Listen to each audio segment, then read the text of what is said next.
Hi, welcome to home diaries. ഇന്ന് നമ്മൾ പോർച്ചുഗലിലെ bellum എന്ന സ്ഥലത്തെ കുറച്ച് കാഴ്ചകൾ കണ്ടാലോ. ഒരു ഓൾഡ് വേൾഡ് മാപ്പ്, അത് ഫ്ലോറിൽ റെപ്രസെന്റ് ചെയ്തിരിക്കുന്നത്. സോ ആ കാഴ്ചകൾ കാണാൻ വേണ്ടിയിട്ടാണ് ഇപ്പോൾ നമ്മൾ അങ്ങോട്ടേക്ക് പോകുന്നത്. എൻ്റെ ഒരു അഭിപ്രായത്തിൽ ഡേ ടൈമിൽ വിസിറ്റ് ചെയ്യുന്നതിലും കൂടുതൽ ഭംഗി ഇവിടെ നൈറ്റിൽ വിസിറ്റ് ചെയ്യാനാണ്.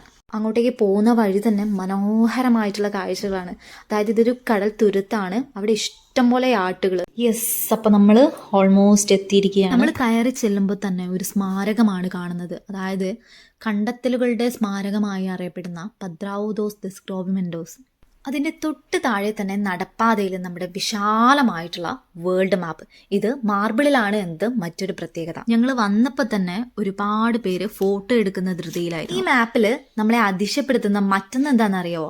അതായത് ഈ മാപ്പിൽ ഇന്ത്യയിൽ കാലിക്കറ്റിനെ മാത്രമായിട്ട് പ്രത്യേകം മെൻഷൻ ചെയ്തിട്ടുണ്ട്. ഒരു കോഴിക്കോടുകാരി എന്ന നിലയിൽ നമുക്ക് അഭിമാനിക്കാൻ പറ്റുന്ന ഒരു നിമിഷം കൂടിയാണ്. അതിൻ്റെ ബാക്ക് തന്നെ ആയിട്ട് വിശാലമായിട്ടുള്ള കടൽത്തുരുത്ത്. കടൽക്കാറ്റ് കൊണ്ട് എത്ര സമയം അവിടെ നിന്നാലും മടുപ്പ് തോന്നില്ല.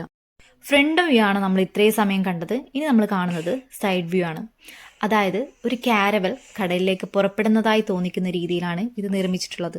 Prince Henry, Vasco da Gama തുടങ്ങിയ 17 പേരുടെ പ്രതീകങ്ങളായിട്ടാണ് ഇതിനെ കണക്കാക്കുന്നത്. ഇത്രയൊക്കെയാണ് ഇവിടെയുള്ള കാഴ്ചകൾ. ഇനിയിപ്പോൾ ഞങ്ങൾ മടങ്ങുകയാണ്. ഇനി പുതിയ വിശേഷങ്ങളായിട്ട് വീണ്ടും കാണാം. ബൈ.